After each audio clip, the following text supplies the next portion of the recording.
Hello विद्यार्थियों।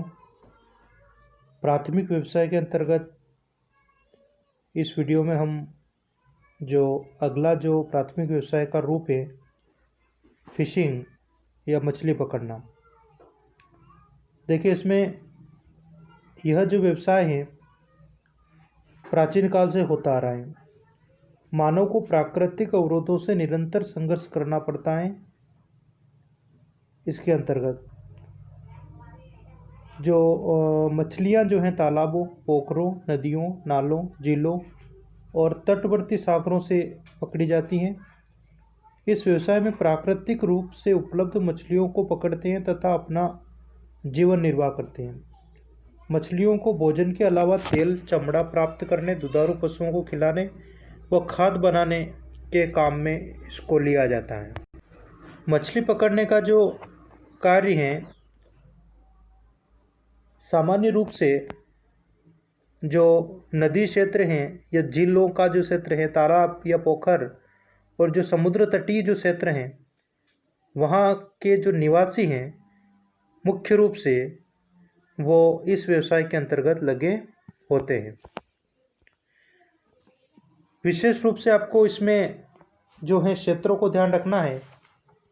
विश्व के अंतर्गत जो मुख्य जो मछली जो पकड़ने के जो क्षेत्र हैं उसमें हम बात करें तो उत्तरी प्रशांत महासागर तटवर्ती क्षेत्र, उत्तरी अटलांटिक तटीय अमेरिकन क्षेत्र, उत्तरी पश्चिमी यूरोपियन क्षेत्र और जापान सागर क्षेत्र।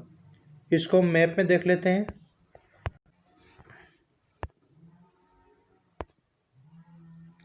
आप देखें यहाँ पे उत्तरी प्रशांत महासागर तटवर्ती क्षेत्र। तो जो प्रशांत महासागर है ये वाला जो क्षेत्र है ये आपका जो है प्रशांत महासागर वाला क्षेत्र है। ये वाला जो क्षेत्र है कौन सा है? ये पूरा प्रशांत महासागर वाला क्षेत्र है। तो यहाँ पर आपको ध्यान रखना है उत्तरी प्रशांत महासागर तटवर्ती क्षेत्र। तो ये वाला जो क्षेत्र उत्तरी प्रशांत महासागर का जो तटवर्ती क्षेत्र है ये वाला जो एरिया है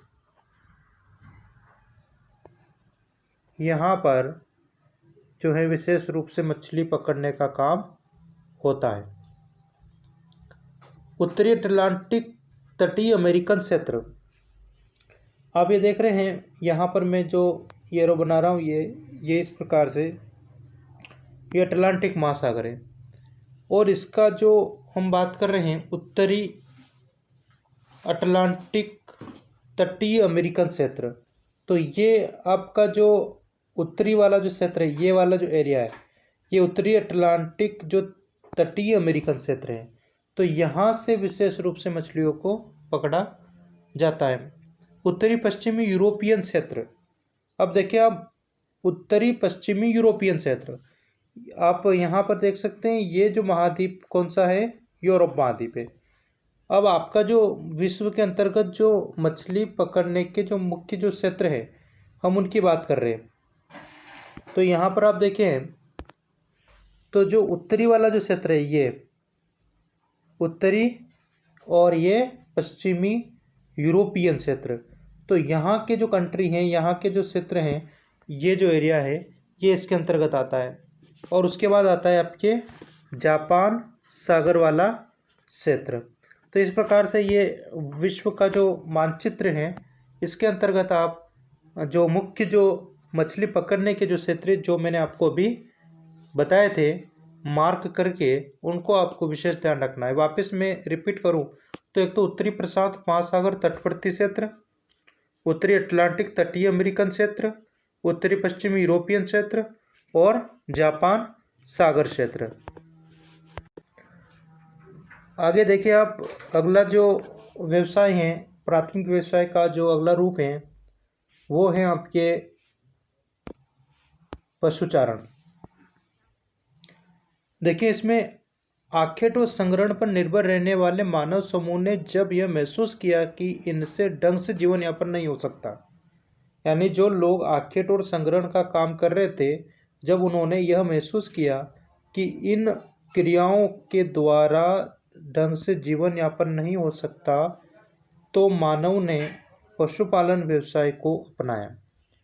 तो इसके बाद जो आता है जैसे आखेट, संग्रहण, मछली पकड़ना, तो उसके बाद आपके आता है पशुचारण। विभिन्न प्राकृतिक दशाओं में रहने वाले लोगों ने उन क्षेत्रों में पाए जाने वाले पशुओं का चयन किया और उनको पालतू बनाने का काम किया।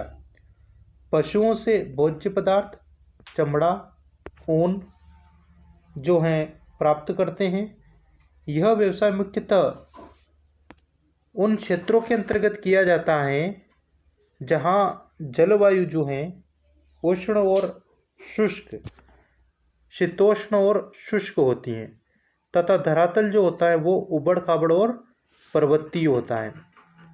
तो विशेष रूप से हम विश्व के अंतर्गत ऐसे क्षेत्र जो जलवायु के हिसाब से उष्ण और शुष्क हैं या शीतोष्ण और शुष्क हैं या धरातल जिनका उबड़ खाबड़ और पर्वतीय हैं, तो वहाँ के रहने वाले लोग मुख्य रूप से पशुचारण के जो काम है, व्यवसाय है, इसके अंतर्गत आपको लगे हुए मिलेंगे।